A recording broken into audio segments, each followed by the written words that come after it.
I thought I was living the dream. Not the kind you see in movies. No yachts, no millions. But a real one. Simple, quiet, honest. The kind where you open your eyes in the morning and know you're not alone. You're needed. You're loved. You're home. That was life with Sarah. She was my sun on a cloudy day, my anchor after a brutal shift, my laughter, my reason. I fell in love with her the first day I saw her.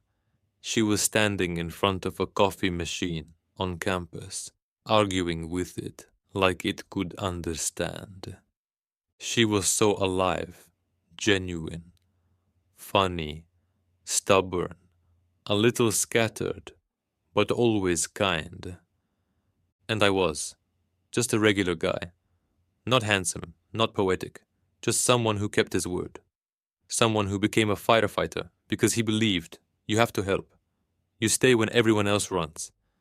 We got married after 2 years. Bought a house in Ventura. Small, cozy, 3 blocks from the ocean. White shutters, wooden porch, a kitchen with chipped tiles. I built her a swing in the backyard. She planted lavender and lilacs. We laughed. We fought. We loved. We were young, naive, happy. Years passed. Work got harder. People burned. Homes collapsed. I kept showing up. I came home smelling of smoke, with strangers' screams stuck in my ears. Sarah stayed the same, but I started to change. Not in anger, just quietly, worn out, pulled inward, like I was slowly unraveling from the inside. Still standing, but fraying at the edges. I didn't notice she was drifting away. First her eyes, looking through me, not at me. Then silence. We'd sit at the table, eating, not speaking. I was thinking about the boy who got trapped in a fire. Maybe she was already thinking of someone else.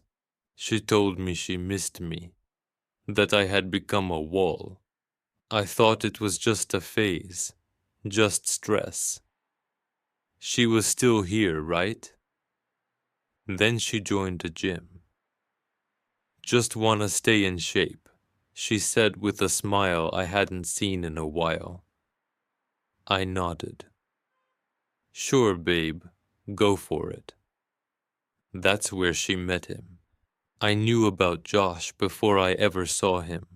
Her moods changed after the gym. Lipstick again, a new scent of perfume, shirts she hadn't worn in years. I noticed, but didn't want to admit what was happening. She was mine. She couldn't. But when I did see him, everything made sense. Young, toned, the sun-tanned kind of guy who looks at women like they're trophies. There was no soul in his eyes, just hunger. Where I had roots, he had appetite, and I knew I was losing. That night is a scar burned into my brain. I came home a day early from a shift. No suspicions. I just missed her. I wanted to eat together, to sit with her, to feel normal again. The house was quiet. Ben, our dog, didn't bark, just stretched and yawned. So someone had already been inside. I climbed the stairs, light in the bedroom, a laugh, male. I froze. 2 glasses on the nightstand. Wine. Not mine. She hadn't had wine with me in years. I opened the door. He was behind her, shirtless. She stood in a blanket, frozen, eyes wide. She didn't say a word. Neither did I. I looked at her. She looked at me. And I knew. She wasn't mine anymore. Not her body. not her soul, not even a sliver. I closed the door, walked out, got in my truck and drove until the sun went down. After that, I just vanished. Went to my brother's in Santa Paula. He didn't ask questions. I sat on his porch for days, drank beer, watched the sky, slept in pieces, listened to stray dogs howling at night. I felt broken, not out of anger, but like I'd been hollowed out. My soul gone, my body still walking around. On the third day, I drove to the woods, the place where Sarah and I used to hike in our first years, where she once said, "I want to grow old with you here." I sat in the truck, photo in my lap, her, in a sweater, holding our puppy, laughing like she hadn't in years. I took out my service pistol, whispered, "I still love you," and pulled the trigger. My story ends there, but hers didn't. She came to the funeral, pale, distant, in black. I don't know if she cried. Doesn't matter. My brother said she visited the grave every day. She stayed in the house, alone. Josh left. Maybe he got scared. Maybe he never loved her. Maybe he realized it's not so easy living with the woman you helped break.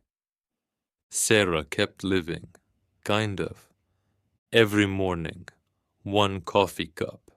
Every night, silence in the bed. Ben, our dog, slept by the door and whined. She wrote letters. To me. On real paper. Kept them in a box. My brother would bring some to the cemetery. One day he read one aloud.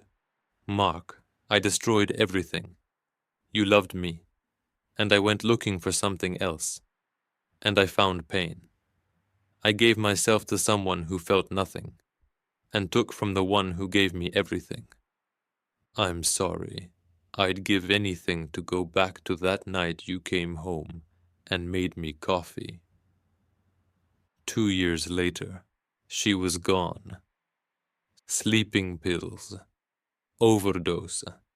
They found a note on the kitchen table. I got lost, and you left, and this house stopped being home. The house in Ventura is empty now. Peeling paint. Shutters swinging in the wind. But if you ever find yourself on that quiet street and climb the steps of that porch, you'll see a cup. Coffee. Cracked. Inside, just the dried ring at the bottom, like someone brewed a cup and never came back for it. If you found these stories interesting, subscribe to the channel and hit the bell to not miss even more exciting stories. Don't forget to check out our other videos. Wishing you all the best and positivity.